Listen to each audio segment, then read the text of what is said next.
एमालेसँग निरन्तर संवाद गर्न देउवाको चाहना, पार्टीको क्रान्तिकारी चरित्र र क्रान्तिकारी कार्यशैलीमा ह्रास। एमालेको विधान महाधिवेशन आजबाट सुरु हुँदै अखिल क्रान्तिकारीको बन्द सत्र आजदेखि को आउला त नेतृत्वमा। प्रचण्डले युवालाई आत्महत्याका लागि दुरुत्साहन गरेको सूर्य थापाको टिप्पणी। परराष्ट्र मन्त्री खड्काले झुटो बोलेपछि द्वन्द्व पीडितहरू आक्रोशित। नेपालमा हुने राष्ट्रिय सम्मेलनमा 18 देशका 300 मनोचिकित्सकको सहभागिता रहने। सीमा नाकामा कुकुरसहित सुरक्षाकर्मी परिचालन। विभेद विरुद्ध 32 वर्ष लडेकी अमृता देवीले जब संसदमै भेदभाव भोगिन्। भारत चीन बीच पुनः सीमामा तनाव, आरोप प्रत्यारोप सुरु। किशोरी बेच्न खोजेको आरोपमा युवक पक्राउ। हरेक वर्ष हराउँछन् 3000 बालबालिका, प्रहरीले खोज्दा आधा भेटिन्छन्, अरू कहाँ पुग्छन्। अब हेर्नुहोस् पूरा समाचार। आदरणीय दर्शकबिन नमस्कार। तपाईँ यति बेला हेर्दै हुनुहुन्छ सुनौलो नेपाल युट्युब च्यानल। सदाका दिन जस्तै आज पनि देश तथा विदेशका ठूला अनि अति नै महत्त्वपूर्ण खबरहरू लिएर उपस्थित भइसकेका छौँ। दर्शकबिन त्यसैले यो भिडियोलाई अन्तिमसम्म हेरेर हामीलाई साथ दिनुहोला। यदि तपाईँ च्यानलमा नयाँ हुनुहुन्छ भने हाम्रो च्यानललाई सब्स्क्राइब गरी नजिकै रहेको बेल आइकन दबाएर हामीसँग निरन्तर रूपमा जोडिनुहोला। सत्ता पक्ष र प्रतिपक्ष बीचको दूरी कम गर्दै दुई पक्ष बीच अल्झिएको राजनीतिक गाँठो फुकाउन प्रधानमन्त्री शेरबहादुर देउवा तयार देखिएका छन्।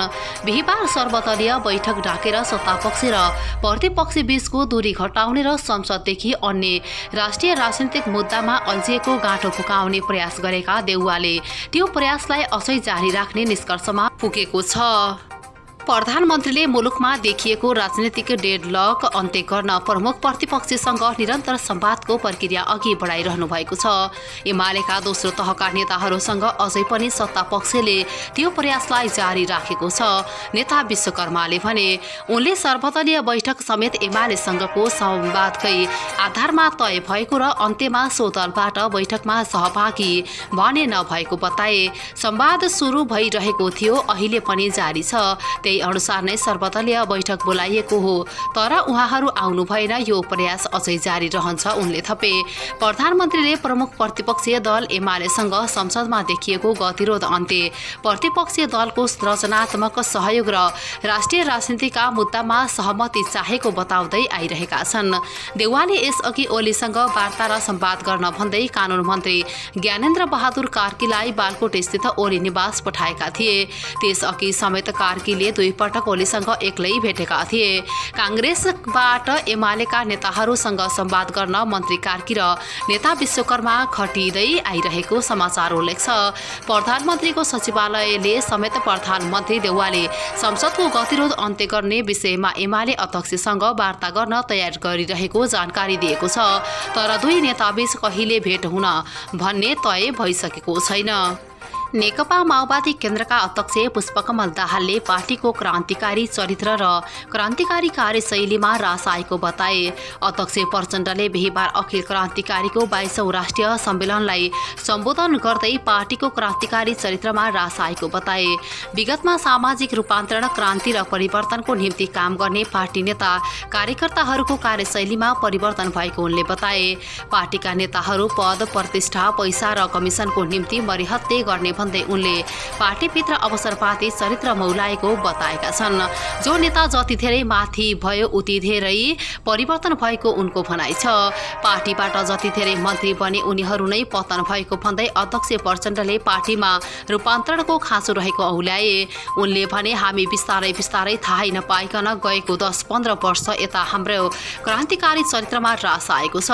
हामी हिजो सामाजिक रूपान्तरणको निम्ति, क्रान्तिको निम्ति, परिवर्तनको निम्ति, उत्पादनको निम्ति, जनताको निम्ति काम गर्ने हाम्रो क्रान्तिकारी कार्यशैलीमा परिवर्तन भएको छ र हामी बिस्तारै बिस्तारै थाहै नपाइकन हिजो क्रान्तिकारी आन्दोलनलाई जनयुद्ध र जनआन्दोलनलाई दबाउन सरकारमा बसेका पार्टीहरूले जे जस्ता हत्याकाण्ड अपनाउँथे बिस्तारै हामी उस्तै उस्तै हुनै जाने खतरा पैदा हुन थालेको छ। हामी पनि पदको निम्ति, प्रतिष्ठाको निम्ति, पैसाको निम्ति, कमिसनको निम्ति दलाल पुञ्जीपतिहरूसँग, नोकरशाहसँग, उनीहरूको वर्गको हितहरू प्रति बढी संवेदनशील हुने आफ्नै वर्गलाई बिर्सने जस्तो जो जति माथि नेतृत्वमा पुग्यो त्यो त्यति नै अवसरवादी, जो जति धेरै मन्त्री भयो त्यो त्यति नै जसलाई धेरै मन्त्री बनाए मैले पार्टीबाट ती पतन भए, जो जति माथि आयो त्यो त्यति दलालहरूसँग एकाकार भएर गए। परराष्ट्र मन्त्री नारायण खड्काले संयुक्त राष्ट्र संघको महासभामा नेपालको द्वन्द्व पीडितको समस्या समाधान उन्मुख रहेको झुटो कुरा बोलेको भन्दै द्वन्द्व पीडित आक्रोशित बनेका छन्।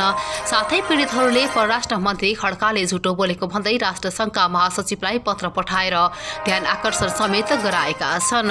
नेपालको 10 वर्ष द्वन्द्वका क्रममा सरकार पक्ष र तत्कालीन माओवादी पक्षबाट गम्भीर मानव अधिकार हननका घटनाका दोषीलाई कारबाही नभइरहेको बेला परराष्ट्र मन्त्री खड्काले संयुक्त राष्ट्रसङ्घ महासङ्घमा उभिएर पीडितको मुद्दा सम्बोधन हुने क्रममा रहेको बताएका थिए।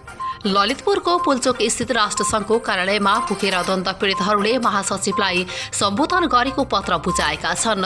द्वन्द्व पीडित साझा चौतारीका पूर्व अध्यक्ष सुमन अधिकारीले आफूहरूले आफ्ना माग र चासोबारे राष्ट्रसङ्घका महासचिवको नाममा ध्यान आकर्षण पत्र पठाएको बताएका छन्। विस्तृत शान्ति सम्झौता भएको 15 वर्ष बितिसक्दा पनि राज्य र विद्रोह पक्षबाट भएको जघन्य अपराधका दोषी विरुद्ध कारबाही प्रक्रिया अगाडि नबढ्दा द्वन्द्व पीडित नागरिकले न्याय पाउन सकिरहेका छैनन्। तर परराष्ट्र मन्त्री खड्काले महासभा बैठकमा उभिएर समस्या समाधान हुन लागेको भाषण गरेपछि पीडितहरू आक्रोशित बनेका हुन्। द्वन्द्वमा आफन्त गुमाएका र बेपत्ता पारिएका परिवारको पीडा दर्दनाक छ। उनीहरू छिटो न्यायको खोजीमा छन्। द्वन्द्वका क्रममा माओवादीले चन्दा नदिएकै आरोपमा लमजुङ दुरा डाँडाका मानव अधिकार कर्मी तथा शिक्षक मुक्तिनाथ अधिकारीको विवस्त हत्या गरेका थिए। उनका छोरा सुमन अधिकारी अहिले पनि न्यायको पर्खाइमा छन्। उनले परराष्ट्र मन्त्रीको संयुक्त राष्ट्रसङ्घको महासभा बैठकमा उभिएर गलत कुरा गर्दै आश्चर्यचकित भएका थिए। द्वन्द्व पीडित साझा चौतारीका पूर्व अध्यक्ष समेत रहेका अधिकारीले सर्वोच्च अदालतले पीडितलाई न्याय दिन संक्रमणकालीन ऐन संशोधन गर्न दिएको प्रमादेश 6 वर्ष बितिसक्दा पनि कार्यान्वयन नभएकोमा पीडा व्यक्त गरे। सामाजिक सञ्जालमा उनले आफ्नो पीडा सधैँ व्यक्त गरिरहेका छन्।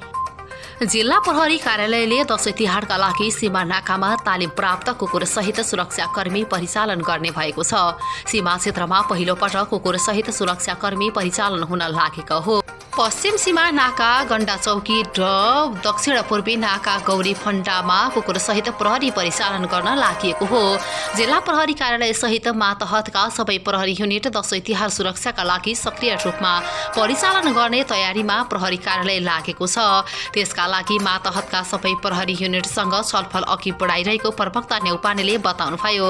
प्रहरीले दशैं तिहारमा सीमा नाका सहित पूर्व पश्चिम राजमार्ग, बढी भिडभाड हुने ठाउँ, आपराधिक गतिविधि बढी हुने क्षेत्र, सार्वजनिक यातायात लगायतका क्षेत्रलाई मध्यनजर गरी सुरक्षा व्यवस्था मिलाउँदै आएको छ। यस वर्ष पनि प्रहरी शान्ति सुरक्षाका लागि योजनाबद्ध रूपमा अघि बढ्न लागेको हो।